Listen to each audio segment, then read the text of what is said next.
in support with Kala Mandir Foundation, a CSR division of Kala Mandir Group. InFocus Turbo 5 ఫోన్ను మనం unpacking ఇప్పుడు చూడబోతున్నాం.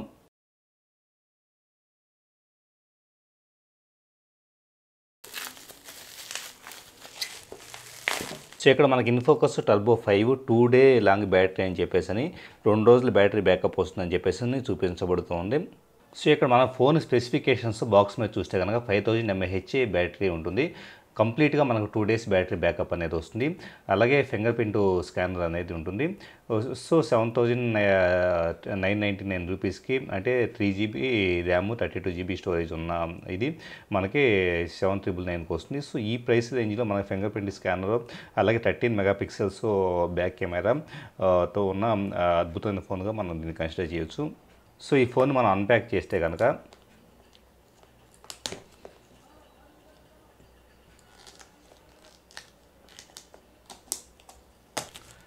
సింపుల్గా మనకి ఈ ఫోన్ స్పెసిఫికేషన్స్ పరంగా డెఫినెట్గా ఒక బడ్జెట్ యూజర్స్కి ఇన్ఫోకస్ అనేది ఎప్పుడూ డివైజెస్ని అందిస్తూ ఉంటుంది. సో ఇన్ఫోకస్ టర్బో 5 మనం బాక్స్ ఓపెన్ చేస్తే కనుక కంప్లీట్గా ఇది 5.2 ఇంచెస్ స్క్రీన్ ఉంటుంది. ఇక్కడ మనకి ఫోను అలాగే ఫోన్తో పాటు డేటా కేబుల్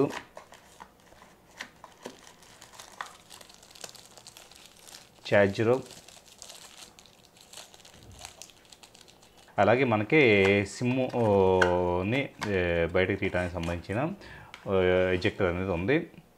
సో ఇక్కడ మనం ఫోన్ని చూస్తే కనుక కంప్లీట్గా చాలా ప్రీమియం ఫోన్ లాగా అంటే తక్కువ ప్రైస్కి ఫోన్ కొన్నామన్న ఫీలింగ్ ఎలాంటిది లేకుండా మనకు చాలా ప్రీమియం ఫోన్ లాగా కనపడుతుంది.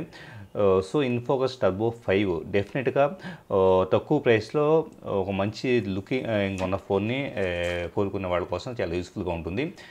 దీంట్లో మీడియాటెక్ MT6737 ప్రాసెసర్ అది 1.25 GHz క్లాక్ స్పీడ్ ఉన్న ప్రాసెసర్ యూజ్ చేయబడుతుంటుంది.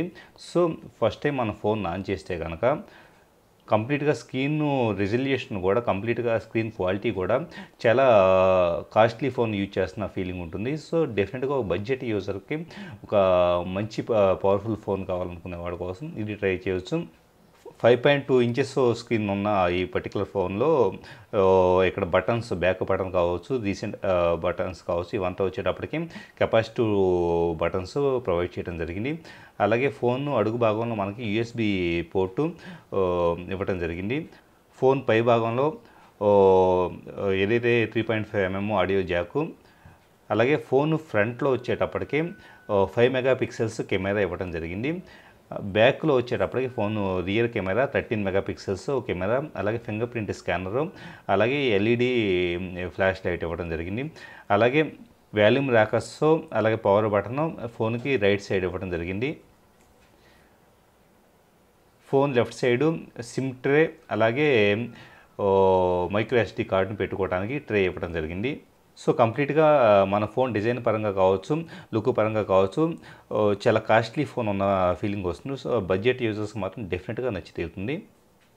ఇక్కడ ఫోన్ రిజల్యూషన్ అంటే మన సెటప్ స్క్రీన్లో ఉన్నాం. ఫోన్ రిజల్యూషన్ చూసినా కూడా చాలా క్వాలిటీతో అంటే రెజల్యూషన్ యాక్చువల్గా 720x1280 పిక్సెల్స్ రెజల్యూషన్ ఉన్నప్పుడు కూడా చాలా ప్రొఫెషనల్గా కనపడుతుంది. చూశారు కదా కంప్లీట్ ఫోన్ క్వాలిటీ కూడా అంటే మనకి హోమ్ స్క్రీన్ రెజల్యూషన్ కానీ క్వాలిటీ కానీ చూస్తే కనుక చాలా అట్రాక్టివ్గా ఉంది. అలాగే మన సెట్టింగ్స్ కావచ్చు రకరకాల మెనూస్లోకి వెళ్తే ఫోన్ రెస్పాన్సివ్నెస్ కూడా మనం చూస్తే అంటే ఇప్పుడు ఫర్ ఎగ్జాంపుల్ డిఫరెంట్ మెనూస్లోకి వెళ్ళేటప్పుడు ఫోన్ రెస్పాన్సివ్నెస్ కూడా చాలా ఫాస్ట్గా రెస్పాండ్ అవుతుంది. అంటే టచ్ సెన్సిటివ్ అనేది చాలా బెటర్గా ఉంది. అలాగే మనం కెమెరాను ఓపెన్ చేస్తే కనుక కెమెరా క్వాలిటీ కావచ్చు లేకపోతే కెమెరా అప్లికేషను చాలా యాక్టివ్గా ఉంది. ఇక్కడ మన కెమెరా సెట్టింగ్స్లో కూడా మనకి డిఫరెంట్ ఎక్స్పోజర్ సెట్టింగ్స్ కావచ్చు కలర్ ఎఫెక్ట్స్ సీన్ మోడ్స్ అని చెప్పేసి వైట్ బ్యాలెన్స్ వీటన్నిటిని మనం మాన్యువల్గా సెలెక్ట్ చేసుకోవడానికి తగ్గట్లుగా అంటే రకరకాల సీన్ టైప్స్కి తగ్గట్లుగా సెలెక్ట్ చేసుకోవడానికి తగ్గట్లుగా ఇది ఇవ్వడం జరిగింది. Android 7 నౌగట్ ఆపరేటింగ్ సిస్టమ్ ఆధారంగా మనకి ఈ పర్టికులర్ ఫోను పనిచేస్తుంటుంది. చూశారు కదా Android 7 నౌగట్ ఆపరేటింగ్ సిస్టమ్తో ఇది పనిచేస్తూ ఉంటుంది. అలాగే టాస్క్ మేనేజర్ అని డిఫరెంట్ అంటే రన్ అవుతున్న ప్రాసెస్ని వీటన్నిటి చూపించడానికి తగ్గట్లుగా వాటిని కావాలంటే కనుక క్లోజ్ చేసుకోవడానికి తగ్గట్లుగా ఆప్షన్స్ ఇవ్వడం జరిగింది. WCDMA TD-LTEని ఇది సపోర్ట్ చేస్తుంటుంది. అలాగే బ్లూటూత్ 4ని సపోర్ట్ చేస్తుంటుంది. అలాగే FM ఇష్టపడే వాళ్ళ కోసం FM అప్లికేషన్ కూడా మనకి ఈ పర్టికులర్ ఫోన్లో అవైలబుల్ అవుతూ ఉంటుంది. సో ఇక్కడ ఫింగర్ ప్రింట్ అథెంటికేషన్ మనం చూసినా కూడా ఫస్ట్ టైం నేను ఫింగర్ ప్రింట్ని కాన్ఫిగర్ చేస్తున్నాను. సో కంప్లీట్గా ఫింగర్ ప్రింట్ని డిటెక్ట్ చేయడం కావచ్చు, లేకపోతే రిజిస్టర్ చేయడం కావచ్చు, చాలా ఫాస్ట్గా జరుగుతుంది. సో ఫింగర్ ప్రింట్ యాడెడ్ అని చెప్పేసి చూపిస్తుంది. సో ఇక్కడ మన ఫోన్ని లాక్ చేస్తున్నా కూడా దాన్ని ఫింగర్ ప్రింట్తో ఈజీగా అన్లాక్ చేసేసుకోవచ్చు. చూశారు కదా, కంప్లీట్గా వితిన్ సెకండ్స్లో ఫింగర్ ప్రింట్తో ఫోన్ అనేది అన్లాక్ అయింది. ఇక్కడ ఫర్ ఎగ్జాంపుల్ ఫింగర్ ప్రింట్తో అథెంటికేషన్ అనేది చాలా ఫాస్ట్గా రెస్పాండ్ అవుతుంది. చూశారు కదా, ఫోను వేలి పెట్టిన వెంటనే ఆటోమేటిక్గా అన్లాక్ అవ్వటం మనం గమనించవచ్చు. So 3GB RAM, 32GB internal storage ఉన్న మోడల్తో పాటు 16GB internal storage, 2GB RAM ఉన్న మోడల్ కూడా దీంట్లో అవైలబుల్ అవుతూ ఉంటుంది. డెఫినెట్గా ఒక 13 మెగాపిక్సెల్స్ కెమెరా ఉండేసి, అలాగే ఫ్రంట్లో 5 మెగాపిక్సెల్స్ కెమెరా ఉండేసి ఒక రీజనబుల్ ప్రైస్కి ఒక మంచి ఫోన్ పర్చేజ్ చేయాలనుకునే వాళ్ళ కోసం ఇన్ఫోకస్ టర్బో 5 అనేది చాలా ఒక మంచి ఫోన్ అని చెప్పేసి మనం కన్సిడర్ చేయవచ్చు. In support with Kala Mandir Foundation, a CSR division of Kala Mandir Group.